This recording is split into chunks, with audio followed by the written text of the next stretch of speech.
சினிமாவில் வந்து உதவி இயக்குனராக வர்றாங்க அப்படின்னா அப்படியே டிஸ்கஷன் வரைக்கும் போவோம். அப்புறம் ஏதாவது ஒரு டிஃபிகல்ட்டில் அப்படியே நின்றுடும். அது ஏன் அப்படி நடக்குது எதனாலங்கிறது நம்மளால் புரிஞ்சிக்க முடியல. அவர் ஒரு விஷயம் சொன்னார், சார் இனிமேல் நீங்கள் ப்ரொடியூசரே தேடக்கூடாது, நான் தான் உங்கள் படத்துக்கு ப்ரொடியூசர், தமிழ் சினிமாஸ் அப்படின்னு சொல்லிட்டு அப்படி ரன் பண்ணிட்டு இருக்கும்போது தான் திடீர்னு கொரோனா வந்துச்சு. படம் எடுக்கிறதுக்கு கோடிகள் தேவை, ஆனால் டிஸ்ட்ரிபியூஷன் பண்ணுறதுக்கு சில லட்சங்கள் தேவை. அவன் எடுத்துக்கிட்டு வந்து ரோட்டில் விட்டு அந்த தேரை அப்படியே விட்டுறக்கூடாதுங்கிறதுக்காக தான் டிஸ்ட்ரிபியூஷன் இறங்கணும். நடிகராக ஒரு நல்ல உள்ளமாக விஜயகாந்த் சாரை யாருக்கும் பிடிக்காம இருக்காது. அப்படி ஒரு கேரக்டர் விஜயகாந்த் சார். ஸ்டார்ட் பண்ண டே 1 கிட்டத்தட்ட 1 கோடி பேர்கிட்ட போய் ரீச் ஆச்சு. என் நண்பருக்கு ஒரு ஃபோன் வருது, என்னன்னு கேட்டால் லைக் அவ்வளோ ஒரு ஃபோன் வருது. இப்போ சமீப காலங்களில் தமிழ் படங்கள் வந்து ரொம்ப பின்னோக்கி போயிட்டு இருக்கிற மாதிரி ஒரு சின்ன ஃபீல் இருக்க தான் செய்யுது.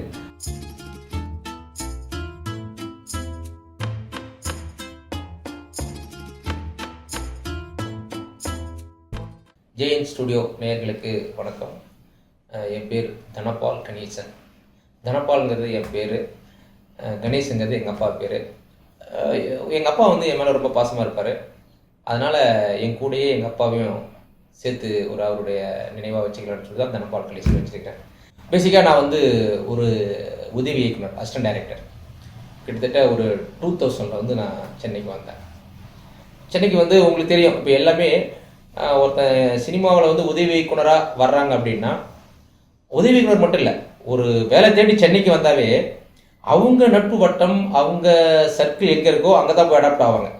அந்த மாதிரி நான் சினிமாவுக்கு வந்த காலகட்டங்களில் எனக்கு ஒரு நண்பர்கள் இருந்த ஒரு ஏரியா இருக்குது. அந்த ஏரியாவை இப்போதைக்கு நான் எடிட் பண்ணிடுறேன். நான் இன்னொரு முறை அதை சொல்கிறேன். ஏன்னா ஒரு வெற்றியோடு சொல்லும்போது தான் அந்த வலிக்கு ஒரு வேல்யூ இருக்கும். அப்புறம் இந்த 2000 நிறைய படங்கள் அசிஸ்டண்ட்டு, அசோசியேட்டு, கோ டைரக்டரு, இப்படி நிறைய படங்கள் ஒர்க் பண்ணியாச்சு. அப்படி ஒர்க் பண்ணிவிட்டு படம் பண்ணலான்னு வரும்பொழுது நிறைய ப்ரொடியூசர்ஸ் நம்ம அப்ரோச் பண்ணுறோம். அப்போ அப்ரோச் பண்ணும்போது என்ன நடந்துன்னா, உண்மையாகவே என்ன ஒரு சம்பவம்னா, அப்படியே டிஸ்கஷன் வரைக்கும் போவோம். அப்புறம் ஏதாவது ஒரு டிஃபிகல்ட்டில் அப்படியே நின்றுடும். அப்புறம் சில செக்ஷன் வந்து ஆர்டிஸ்ட் கமிட்மெண்ட் வரைக்கும் கூட போய் ஹீரோ ஹீரோயின்லாம் ஃபிக்ஸ் ஆகி ஷூட்டிங் போகிற இடத்துல நின்றுடும். அது என்னங்கிறது, அது ஏன் அப்படி நடக்குது எதனாலங்கிறது நம்மளால் புரிஞ்சிக்க முடியல. ஸோ ப்ரொடியூசர்கிட்ட பணம் இருக்கா இல்லையா அது நம்ம கேட்கவும் முடியாது. ஏன்னா ஒரு அசிஸ்டன்ட் டைரக்டர் போய் கதை சொல்கிறது மட்டும்தான் அந்த இடத்துல ஒரு டஃப்பாக இருக்கும். ஆனால் கதை சொல்லி முடிச்சதுக்கப்புறம் அவங்க பண்ணுவாங்களா பண்ண மாட்டாங்களான்னு நம்ம அவங்க போய் அனலைஸ் பண்ண முடியாது. ஏன்னா அவங்க வந்து ப்ரொடியூசர், பணம் இருக்கான்னு நமக்கு கேள்வி வைக்கிற இடத்துல நம்ம இல்லை. ஸோ அவங்க நம்மளை கூட்டு போகிறாங்க, சரி செய்வாங்கிற நம்பிக்கையில் நம்ம ட்ராவல் பண்ணுவோம். பட் எங்கேயாவது ஒரு இடத்துல அது பிரேக் ஆகிடும். ஸோ இப்படி தான் லைஃப் அப்படியே கடந்துகிட்டு இருக்கும்பொழுது என்னுடைய நண்பர் ஒருத்தர், அவர் வந்து சிங்கப்பூரில் இருந்தார், பேர் தியாகராஜன், கடலூர். அவர் வந்து என் கூட டெய்லி ஃபோனில் இன்ட்ராக்ட் பண்ணி பேசிக்கிட்டே இருக்கும். அப்போது அவர் என்னுடைய கதைகளை, என்னுடைய அந்த சொல்லாடல்கள் எல்லாத்தையும் கேட்டுட்டு என் மேலே ரொம்ப இம்ப்ரெஸ் ஆகி அவர் ஒரு விஷயம் சொன்னார், சார் இனிமேல் நீங்கள் ப்ரொடியூசரே தேடக்கூடாது, நான் தான் உங்கள் படத்துக்கு ப்ரொடியூசர் அப்படின்னு சொல்லிட்டு அவர் என்னை ஃபிக்ஸ் பண்ணி உடனே ஒரு ஆஃபீஸ் போடுங்கன்னாரு. அந்த ஆஃபீஸ் தான் இப்போ நான் உட்காந்துட்டு பேசிகிட்டு இருக்கேன், இந்த ஆஃபீஸ். அப்படி ஒரு படத்தை ஸ்டார்ட் பண்ணலாம் அப்படிங்கிற அந்த 2 பேரும் பேசி முடிவெடுத்து அடுத்த கட்டம் போகும்பொழுது ஒரு கம்பெனி பேர் உருவாக்கலாம், என்ன பேர் அப்படின்னாரு. நானும் வந்து மிகப்பெரிய ஒரு தமிழ் பற்றாளர், அவரும் ஒரு தமிழ் நேசிப்பவர். அதனால் நாங்கள் என்ன பண்ணோம், கம்பெனிக்கு பேரே தமிழ் சினிமாஸ் அப்படின்னு சொல்லிட்டு நாங்கள் சொன்னோம். உடனே அவருக்கு ரொம்ப பிடிச்சி போச்சு. அவர் சிங்கப்பூரில் இருந்தே ஒன்லி ஃபண்டு மட்டும் பண்ணிகிட்டு இருந்தார். நான் இங்கே எல்லா வேலைகளையும் கம்பெனி பதிவு பண்ணுறது, டைட்டில் பதிவு பண்ணுறது, ஆஃபீஸ் ரன் பண்ணுறது, டிஸ்கஷன்லாம் ஸ்டார்ட் பண்ணி போயிட்டுருக்கு. அசோசியேட், அசிஸ்டன்ட்ஸு, நண்பர்கள் அப்படின்னு சொல்லிட்டு ஒரு ப்ராப்பர் கம்பெனியாக ரன் பண்ணிகிட்டு இருந்தோம். அப்படி ரன் பண்ணிகிட்டு இருக்கும்போது தான் திடீர்னு கொரோனா வந்துச்சு. இந்த கொரோனா வரும்பொழுது கூட எல்லோரும் நிறைய பேர் வெளியே போயிட்டாங்க. ஆனாலும் நாங்கள் ஆஃபீஸை மெயின்டைன் பண்ணிக்கிட்டே கூட இருந்த நண்பர்களுக்கு, நம்ம உதவி இயக்குநர்கள்லாம் நாங்கள் வந்து சப்போர்ட் பண்ணிக்கிட்டே ஆஃபீஸை ரன் பண்ணோம். ரன் பண்ணி சினிமாவுடைய அடுத்த கட்டம், அதாவது இந்த டைரக்ஷனுடைய அடுத்த கட்டம், நடிகரை ஃபிக்ஸ் பண்ணலான்னு ட்ராவல் ஆகிட்டு இருக்கும்பொழுது எதிர்பாராத ஒரு சம்பவம். ஆனால் இப்போ இந்த அவர் உருவாக்கி வச்ச இந்த ஆஃபீஸ் இருக்குது, அவருடைய உதவியால், அவருடைய உழைப்பால் உருவான அந்த கம்பெனி இருக்குது. ஆனால் நம்ம அடுத்த கட்ட டைரக்டராக போக முடியல. அது ஒரு காலத்தின் கொடுமையா, இல்லை இது வந்து ஒரு சாதாரண கடந்து போகிற விஷயமா, அதை ஒரு எமோஷனலான விஷயம், அதை இப்போ எப்படி பகிர்றதுன்னு எனக்கு தெரியல. இந்த மாதிரி சூழ்நிலை தான் இப்போ நான் யோசித்தேன். அவர் என்னென்னா, ஒரு நிறுவனம், ஒரு ஆஃபீஸு, இதெல்லாம் வந்து ஒரு பிரேக் சூப்பரான ஒரு பில்டப் பண்ணி எல்லாம் பண்ணி வச்சுட்டு அவர் இல்லை. பட் ஆனால் நான் என்ன பண்ணுறது, இதை என்னால் கண்டினியூ பண்ண முடியாது. அப்போ தான் நான் ஒரு ஐடியா பண்ணேன். என்னென்னா, ஒரு கம்பெனியை உருவாக்கி ரொம்ப கஷ்டப்பட்டு அவருடைய உழைப்பில் உருவாக்கி வச்சுட்டு போயிட்டார். இதை இப்படியே விட்டுட்டு வெளியே போயிட்டோம்னா இவ்வளோ நாள் நாமப்பட்ட கஷ்டத்துக்கும் ஒரு பயனெல்லாம் போயிடும், அவருடைய எண்ணத்துக்கும் ஒரு பயனெல்லாம் போயிடும்னு சொல்லிட்டு தான் நான் தேர்ந்தெடுத்த துறை டைரக்ஷனுங்கிறத அடுத்த முறை பண்ணிக்கலாம், அது எப்போ வேணால் நம்மளால் பண்ண முடியும் அப்படிங்கிற ஒரு நம்பிக்கையோடு அதை அப்படியே ஓரமாக வச்சுட்டு டிஸ்ட்ரிபியூஷன் ஒரு விஷயத்தை எடுத்தேன். ஏன்னா படம் எடுக்கிறதுக்கு கோடிகள் தேவை, ஆனால் டிஸ்ட்ரிபியூஷன் பண்ணுறதுக்கு சில லட்சங்கள் தேவை. எனக்கும் சில நண்பர்கள் இருக்காங்க, அந்த நண்பர்களுடைய சப்போர்ட்டில் இந்த கம்பெனியை முதல்ல எக்ஸ்போஸ் பண்ணணும். எதுக்காகனா என்னுடைய நண்பனுடைய ஆசைக்காக. அதனால் உருவாக்கப்பட்டது தான் டிஸ்ட்ரிபியூஷன் கம்பெனியாக. இது அப்படியே ப்ரொடக்ஷன் கம்பெனிலேருந்து அப்படியே டிஸ்ட்ரிபியூஷன் கம்பெனியாக கன்வெர்ட் பண்ணி முதல் முறையாக ஒரு படத்தை எடுத்து டிஸ்ட்ரிபியூஷன் பண்ணணும்னு சொல்லிட்டு இறங்கி டிஸ்ட்ரிபியூஷனுக்குள்ளே வந்தோம். அந்த படம் பேர் ஃபஸ்ட்டு முறை நாங்கள் பண்ண படத்துடைய பேர் அக்கரன். இதில் என்ன ஒரு பெரிய பெருமைக்குரிய ஒரு விஷயம்னா, அக்கரன்ற படம் எம்எஸ் பாஸ்கர், சினிமாவில் இருக்கிற எல்லாத்துக்குமே தெரிஞ்சிருக்கும். எம்எஸ் பாஸ்கர் ஐயா வந்து எவ்வளோ பெரிய ஆக்டர் அப்படின்ட்டு. அவர் வந்து என்ன மாதிரி கேரக்டர் கொடுத்தாலும், காமெடியாக இருக்கட்டும், சீரியஸாக இருக்கட்டும், என்னென்னவோ அவர் நடிக்காத கேரக்டரே இல்லை அப்படின்னு சொல்கிற அளவுக்கு அவர் நிறைய கேரக்டர் பண்ணியிருக்காரு. சமீபத்தில் வந்த பார்க்கிங்லாம் பார்த்துட்டு மெய் சிலிர்த்து போயிட்டோம் நாங்கள், அப்படி ஒரு ஆக்டிங். அவர் நடித்த படத்தை நாங்கள் எடுத்து டிஸ்ட்ரிபியூஷன் பண்ணோம்.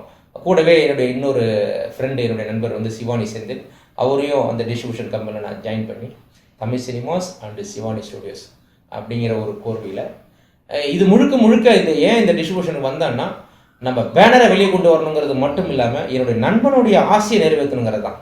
ஏன்னா அவன் ஒரு கற்பனையோடு எனக்கு எந்த ஒரு பிரதிபலனும் எதிர்பார்க்காம சப்போர்ட் பண்ணிகிட்டு இருந்தான். அவன் இழுத்துக்கிட்டு வந்து ரோட்டில் விட்டு அந்த தேரை அப்படியே விட்டுறக்கூடாதுங்கிறதுக்காக தான் டிஸ்ட்ரிபியூஷனில் இறங்கணும். அப்படி இறங்கி ஒரு பெருமைக்குரிய விஷயமா அக்கரன், அதுவும் எம்எஸ் பாஸ்கர் ஐயா, அப்போ கபாலி விஸ்வந்த், அப்புறம் வெண்பா, இப்படி நிறைய ஆர்டிஸ்ட்லாம் பண்ணியிருந்தாங்க. படமும் வந்து ஒரு நல்ல ஒரு ஜனரஞ்சகமான ஒரு படம் தான். அந்த படத்தை எடுத்து முதல் முறையாக நாங்கள் தமிழ்நாடு ஃபுல்லாக நானும் என்னுடைய நண்பர் சிவானி செந்திலும் திரையிட்டோம். இப்போது டிஸ்ட்ரிபியூஷன் எடுக்கலான்னு முடிவு பண்ணி அக்கரன்ற படத்தை எடுத்துட்டோம். ஆனால் நாங்கள் ஒரு விஷயத்தை தெளிவாகிறது என்னென்னா, எங்களுக்கு மெயினாக கம்பெனியை ஃபோக்கஸ் பண்ணுங்கிறது ஒரு மைண்ட் செட்டோடு தான் இந்த படத்தையே நாங்கள் டிஸ்ட்ரிபியூஷனுக்கு எடுத்தோம். அப்போது ரிலீஸ் டேட்லேருந்து பிஃபோர் 2.5 months இருக்கும். அப்போது பிகினிங்லேருந்து ஒரு 2.5 மாதமாக இதை நாங்கள் வந்து கான்சன்ட்ரேட் பண்ணி இந்த படத்தை விளம்பரமாக கொண்டு போயிட்டுருக்கோம். எப்படி ஃபஸ்ட்டு விஜயகாந்த் சார் மண்டபத்துக்கு போனோம். ஏன்னா இந்த படத்தோடைய டைரக்டரு, அந்த டீம் எல்லாமே விஜயகாந்த் சாருடைய மிகுந்த ஒரு ரசிகர்னு மட்டும் இல்லை, அவருடைய நம்பிக்கைக்குரிய ஒரு நல்ல அவர் மேலே ஒரு பற்று பாசம் உள்ள ஒரு டீம். எங்களுக்கும் அப்படி தான். இன்ஃபேக்ட் கட்சி வேறு கட்சியாக இருக்கலாம், நம்ம வேறு ஒரு செக்டராக இருக்கலாம், ஆனால் ஒரு நடிகராக ஒரு நல்ல உள்ளமாக விஜயகாந்த் சாரை யாருக்கும் பிடிக்காமல் இருக்காது. அப்படி ஒரு கேரக்டர் விஜயகாந்த் சார். அப்போது அவருடைய சமாதியில் போய் மேடம் கையில் ஃபஸ்ட்டு இந்த டைட்டில் அனௌன்ஸ் பண்ணலான்ட்டு நாங்கள் பிளான் பண்ணி வெரி பிகினிங் அங்கே தான் போய் எங்களுடைய ப்ரொமோஷனை ஃபஸ்ட்டாக ஸ்டார்ட் பண்ணோம். அந்த ஸ்டார்ட் பண்ண டே 1 கிட்டத்தட்ட 1 கோடி பேர்கிட்ட போய் ரீச் ஆச்சு. ஒன்றும் இல்லை, அதுக்கு ஒரு சின்ன உதாரணம் தான். நான் வந்து ஓலா புக் பண்ணி ஒரு காரில் போயிட்டுருக்கோம். அப்படி போயிட்டு இருக்கும்போது பக்கத்தில் என்னுடைய தயாரிப்பாளர், இன்னொரு படம், என்னுடைய படத்துடைய தயாரிப்பு, வேற ஒரு படத்துடைய தயாரிப்பாளர், அந்த தயாரிப்பாளர் எனக்கு ரொம்ப க்ளோஸ் ஃப்ரெண்டுங்க. அப்போ அவர் கூட ட்ராவல் ஆகி போயிட்டு இருக்கும்போது இப்போ எப்படி போயிட்டுன்னு கேட்குறாரு. அப்போ நான் இந்த விளம்பரத்தை சொன்னேன். அப்போது அந்த ஓலோ ஓட்டிகிட்டு இருக்க பார்த்துக்கிட்டீங்களா, அந்த டிரைவர் சொன்னார், எஸ் சார் நான் பார்த்தேன், அதை இந்த டிவியில் இந்த விளம்பரத்தை பார்த்தேன் அப்படின்னு எங்கேயோ ஒரு இடத்துல இருந்த ஒரு டிரைவர் சொன்னார். அப்போ தான் தெரிஞ்சுது இந்த ரீச் நல்லா போயிட்டுருக்குன்ட்டு. ஸோ அதுக்கப்புறம் காலேஜ் ஈவெண்ட்ஸு, இன்ஸ்டா, அப்புறம் பனீனு, இப்படி பல்வேறு வடிவங்களில் நாங்கள் அதை வந்து ஃபோக்கஸ் பண்ணிகிட்டு இருந்தோம். எங்களுக்கு ஒரு நல்ல நேம் கிடச்சிது. இந்த நல்ல நேம் கிடச்சிதுங்கிறது ஒரே ஒரு சின்ன உதாரணம். இது வந்து இது வரைக்கும் வெளியே சொல்லலை, கிட்டத்தட்ட ஆகிப்போச்சு 3 மாதம். இதுக்குமே ஒருவேளை அப்போ சொல்லியிருந்தா அது வந்து எங்களுக்கு ஒரு பலனாக கூட கிடச்சிருக்கலாம். இப்போ சொல்கிறதுல எந்த பலனும் கிடைக்க போகுதான்னு தெரியல. பட் இருந்தாலும் ஒரு சின்ன க்யூரியாசிட்டிக்காக சொல்கிறேன். இந்த மாதிரி நாங்கள் எக்ஸ்போஸ் பண்ணி விளம்பரம் பண்ணி போயிட்டுருக்குறோம். அப்படி போயிட்டு இருக்கும்போது திடீர்னு எங்களுக்கு ஒரு ஃபோன் வருது. என்னுடைய நண்பருக்கு ஒரு ஃபோன் வருது. என்னன்னு கேட்டால் லைக்காவிலேருந்து ஒரு ஃபோன் வருது. எது சொல்ல வரேன்னா, நாங்கள் அந்த அளவுக்கு ரொம்ப எஃபோர்ட் போட்டு இதை விளம்பரமாக கொண்டு வரோம். ஆனால் என்ன தான் விளம்பரமாக வந்தாலும் டிஸ்ட்ரிபியூஷனில், ஏன்னா எங்களுக்கு ஃபஸ்ட்டு தானே இது வந்து ஒரு பெரிய வருத்தம்னா நாங்கள் தெரிஞ்சுக்கலன்னா இது ஒரு ஃபஸ்ட்டு ஸ்டெப்பு. அப்போது என்ன தான் விளம்பரமாக எல்லாத்துக்கிட்டையும் ஹைப் பண்ணி மக்கள்கிட்ட கொண்டு போய் சேர்த்தாலும் அதுக்கு அடுத்த கட்ட தேட்டர்னு வரும்பொழுது தான் ஒரு மிகப்பெரிய அங்கே ஒரு பெரிய பிரேக், அங்கே வந்து நமக்கான ஒரு இது காத்துக்கிட்டு இருக்கு, ஒரு சவால் காத்துக்கிட்டு இருக்கு. என்னன்னா ஒரே ஒரு சின்ன விஷயம் தான். நேற்று ஒரு ஒரு இது பார்த்தேன், ஒரு வீடியோ பார்த்தேன். அதில் வந்து அஜய் ரத்னம் சார் ஒரு ஒரு விஷயம் சொல்லியிருந்தார். என்னென்னா, ஒரு வாட்டர் பாட்டிலை காமிச்சு சொன்னார். இந்த வாட்டர் பாட்டில் வந்து ஒரு 10 ரூபா, மளிகை கடையில் இங்கே வாங்கினா ஒரு 10 ரூபா, இதே வந்து ஒரு டாஸ்மார்க்கில் வாங்கினா 50 ரூபா, அதே வந்து கிரீன் பார்க்கில் இருக்கிற ஒரு பாரில் வாங்கினா அது வந்து 150 ரூபா, அது அப்படி சொன்னார். அப்போ என்னென்னா, ஒரே பாட்டில் ஒரே அளவு, மெட்டீரியல் ஒன்று தான், ஆனால் அது எங்கே இருக்குதோ அங்கே தான் அதனுடைய வேல்யூ ஏறுதுன்னு ஒரு விஷயம் சொன்னார். எக்ஸாக்ட்லி அது கரெக்ட். என்னென்னா, இப்போ தேட்டருக்காரங்க டிஸ்ட்ரிபியூஷன் நாங்களும் ஒரு செட் ஆஃப் பீப்புள் ரெடி பண்ணிட்டோம். ஆனால் அவங்களுக்கு நாங்கள் யாருன்னு கேட்டால் 3rd 4th 5th அது எங்கேயோ நாங்கள் என்னென்னா, எங்களுக்கு முதல்ல அறிமுகங்கும்போது அவங்க எங்களுக்கு பண்ணி தந்துடலாம் சொல்லிடுறாங்க. அவங்க மேலாம் குறை கிடையாது, அவங்க பண்ணி தந்துடுறாங்க. ஆனால் பழக்கத்தில் யாரா பெருசான்னு பார்த்தீங்கன்னா, அடுத்தடுத்த செக்டர் இதில் இருக்கிற அந்த பீப்புள்ஸ் தான். அப்போது யாருக்கு முன்னுரிமைனா அவங்களுக்கு தான் ஃபஸ்ட்டு ப்ரிஃபரன்ஸ். அப்போது நம்ம ஒரு படம் எடுத்தோம்னா அந்த படத்தை வெற்றியடை வைக்கணும்னா இன்றைக்கி தேட்டர் மிக மிக முக்கியமான ஒரு சவாலான விஷயமா இருக்குது. அப்போது இங்கே எந்த விதமான யோசனையும் இல்லாமல் படத்தை விளம்பரம் மட்டும் நம்மளால் பண்ண முடியும்னா அதை நீட்டாக பண்ணிவிட்டு கரெக்டான பீப்புள்கிட்ட கொண்டு போய் நம்ம அந்த படத்தை கொடுக்கணும். நான் தான் தேட்டர் போடுவேன், நானே போட்டுக்கிறேன் அப்படிங்கிறத அந்த பிம்பத்தெல்லாம் பிரேக் பண்ணி அதுக்கு யார் சரியான பர்சன், அந்த தேட்டரில் படம் நிற்கணும்னா அதுக்கு யார் சரியான person. For example PVR, Sakthi film factory, இந்த மாதிரி அவங்கெல்லாம் வந்து ரொம்ப ஆளுமை மிக்க ஒரு நிறுவனமாகவும் ஒரு எல்லாருக்கூடையும் ஒரு க்ளோஸ்லி காண்டாக்ட் உள்ள ஒரு பீப்புள்ஸாகவும் இருக்கிறாங்க. தப்பு இல்லை, அவங்க ஒரு விஷயம் செய்கிறாங்கன்னா அவங்களுக்கான என்னவோ சர்வீசஸ் நம்ம என்னவோ பிளான் பண்ணி அவங்க கூட ஜாயிண்ட் அடித்து நம்ம அடுத்தடுத்த கட்டத்துக்கு போயிட்டு நமக்கான ஏரியா வரும். இங்கே எல்லாமே சுயற்சி தானே. ஒருத்தவங்க டயர்ட் ஆகும்போது இன்னொருத்தவங்க எனர்ஜி ஆவாங்கல்ல. அந்த காலகட்டங்களில் தான் நமக்கு அந்த தேட்டருடைய சர்க்கிளை நம்மளால் பிடிக்க முடியும். அது வரைக்கும் நம்ம எப்படின்னா இப்போ அவங்கள ஒத்து தான் அப்படி போனால் ஈஸியாக சக்ஸஸ் கிடைக்குங்கிறதையே இந்த படத்துடைய வெளியீட்டுக்கு அப்புறம் தான் எங்களுக்கு தெரியும். ஏன்னா எல்லா ஏரியாவிலையும் சரியாக செய்ய முடிஞ்ச எங்களால் தேட்டர்னு வரும்போது கொஞ்சம் பேக் தான். அதை வந்து நம்ம ஒன்றும் பெரிய இதை ஒத்துக்கிறதுல எந்த ஒரு இஷ்யூஸும் இருக்கிறதா தெரியல. எங்களுக்கு அதை பற்றி ஒன்றும் பிரச்சனை. ஏன்னா அனுபவம் தானே ஒன்று இதில் இந்த அனுபவம் தான் எங்களுக்கு அடுத்த கட்டத்துக்கு நகர்த்தது. இப்போ நம்ம யாரு கூட இணையணும், இது ஸ்ட்ராட்டஜின்னு சொல்லுவாங்கள்ல, எதை செஞ்சால் சரியாக இருக்கும், எதோட போனால் வெற்றி கிடைக்குங்கிற அந்த அனலைஸுக்கு இந்த படம் எங்களுக்கு ஒரு மிகப்பெரிய ஒரு உந்துதலாக இருந்துச்சு. இப்போது ஃபியூச்சரில் அடுத்தது இப்போ நாங்கள் பிளான் பண்ணிகிட்டு இருக்கோம். இப்போ ஒரு நல்ல படம் எடுக்கணுங்கிற அதுக்காக இப்போ நாங்கள் இதோட விலைக்கு போகிறதா இல்லை. அடுத்து ஒரு நல்ல படம், தரமான ஒரு படமாக டிஸ்ட்ரிபியூஷன் பண்ண நினைக்கிறோம். ஆனால் அந்த டிஸ்ட்ரிபியூஷனில் எங்களுடைய ஸ்ட்ராட்டஜியை மாற்றுவோம்.